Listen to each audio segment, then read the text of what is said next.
যুক্তরাষ্ট্রের ওয়াশিংটন ডিসিতে শুরু হয়েছে বিশ্বব্যাংক IMF এর বসন্তকালীন বৈঠক।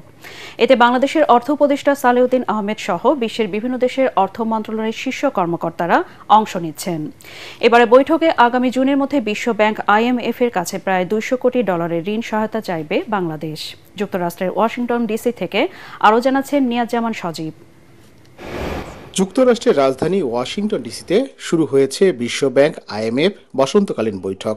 26 এপ্রিল পর্যন্ত চলবে এই বৈঠকে বাংলাদেশের অর্থ উপদেষ্টা সালেউদ্দিন আহমেদ, বাংলাদেশ ব্যাংকের গভর্নর ডক্টর আহসান ইস মনসুর, NBR চেয়ারম্যান আব্দুর রহমান খান অংশ নিয়েছেন।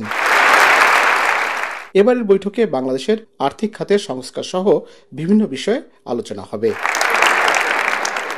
IMF এর ঋণের 2 কিস্তির $140 কোটি এবং বিশ্বব্যাংকের কাছে প্রতিশ্রুত বাজেট সহায়তার $50 কোটি আগামী জুনের মধ্যে দেওয়ার জন্য বলবে বাংলাদেশ।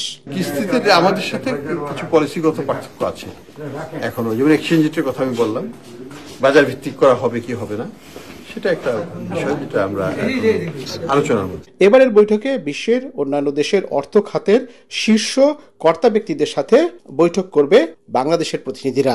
বাংলাদেশের মতো বিশ্ব অর্থনীতিতে যারা এখনো পিছিয়ে আছে সেসব দেশগুলো আশা করতে শুধুমাত্র উন্নত দেশগুলো প্রতিশ্রুতি দিয়েই থামতে হবে না, সেই প্রতিশ্রুতি বাস্তবায়নের মাধ্যমে বিশ্ব অর্থনীতিকে আরো শক্তিশালী করতে তারা কার্যকর ভূমিকা রাখবে।